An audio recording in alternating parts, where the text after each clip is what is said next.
salut à toi, c'est Loïc et bienvenue dans cette toute nouvelle vidéo YouTube. Aujourd'hui, j'aimerais partager avec toi 3 de mes plus grosses erreurs dans l'investissement immobilier qui m'ont certes emmené à faire des erreurs, mais du coup à acquérir de l'expérience et d'être beaucoup plus serein aujourd'hui dans mes nouveaux investissements. Follow my lead. Fuck the bitch out of her weed. Never be greedy. Chanel, double C. Première grosse erreur que j'ai pu faire et que je ne referai plus jamais, c'est de chercher des artisans le moins cher possible. Si tu veux, mon premier investissement IMO, je me suis dit, vu que je ne suis pas vraiment des travaux, ok, on va comparer, on va faire différents devis et le gars en question qui va me proposer les travaux le moins cher, je le prends directement, sans chercher à comprendre vraiment ses compétences, à regarder ce qu'il avait pu faire. Et pour moi, ça a été un grand regret. Pourquoi? Parce que forcément, en prenant quelqu'un qui était un peu moins cher, ça a été un petit peu moins carré et si tu veux, j'ai dû derrière refaire des travaux parce que ça n'avait pas été correctement fait.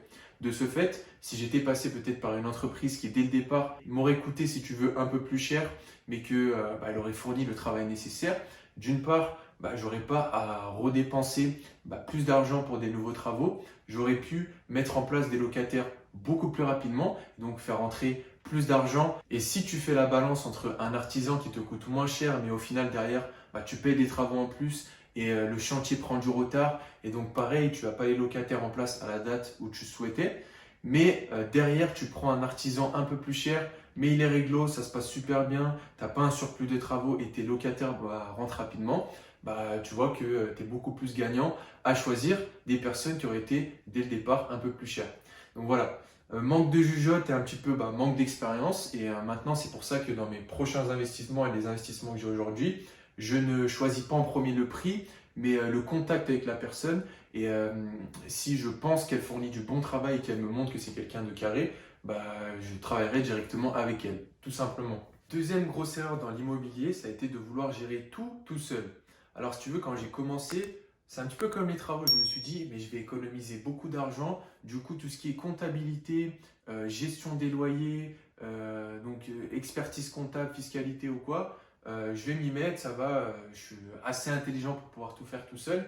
Mais en fait, si tu veux, c'est pas question d'intelligence, c'est question de savoir gérer correctement son temps. Je me suis dit, je vais économiser de l'argent. Certes, ça va me prendre du temps, mais au moins, voilà, je vais récupérer du cash, encore plus de cash. Mais non, c'est totalement faussé. Pourquoi? Si tu veux, le temps que je perdais à m'investir dans la comptabilité, dans des choses qui ne sont pas en plus mon métier, c'est pas en fait le métier d'un investisseur de s'occuper de tout cela. C'est une fois en fait que j'ai pu déléguer cela, que ce soit un fiscaliste, un expert comptable, un maître d'œuvre, etc. Et j'ai vu que je pouvais me libérer du temps et ce temps-là, je l'ai investi dans la recherche de nouveaux projets immobiliers. Et c'est comme ça qu'en fait tu vas encore plus vite. Et si tu penses perdre de l'argent en déléguant quelques tâches à d'autres personnes, mais c'est complètement faux parce que c'est de l'argent que tu récupères et que tu as encore plus, puisque tu auras plus de temps pour toi et pour enchaîner les projets qui vont te rapporter toujours plus d'argent au chaud. La troisième erreur que je vais te donner ici, c'est pour moi la plus fatale parce que si tu veux, les deux premières, comme je te l'ai dit, c'est de l'expérience. Donc ça n'a pas qu'un aspect négatif puisque maintenant, je le prends du bon côté si tu veux et ça me permet d'être plus juste et plus compréhensible sur mes autres investissements. Mais l'erreur que je te donne ici, en fait, c'est de ne pas avoir investi plus tôt. Pourquoi? Parce que tout simplement, je n'étais pas assez renseigné, je n'avais pas les connaissances nécessaires qui me permettaient d'investir intelligemment.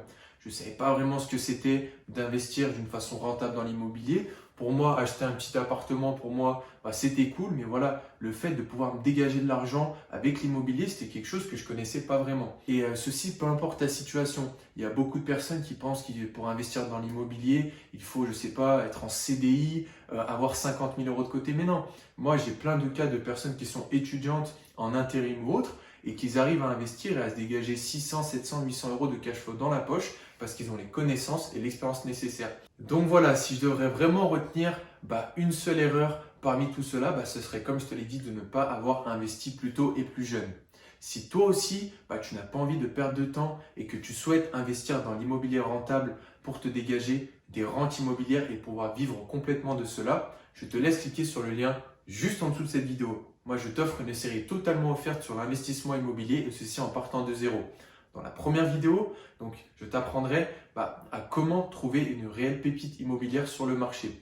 Deuxième vidéo, on verra comment multiplier tes rendements locatifs pour tirer le plus de cash possible. Dans la troisième vidéo que tu recevras toujours par email, je t'expliquerai comment te mettre le banquier entre guillemets dans la poche pour qu'il puisse te suivre sur le financement de tes investissements immobiliers. Et dans la quatrième et dernière vidéo de la série, je t'expliquerai un point de vue fiscal pour comprendre comment ne payer exactement 0 € d'impôt sur tes rentes immobilières. En attendant, je te remercie d'avoir regardé cette vidéo et je te retrouve très bientôt.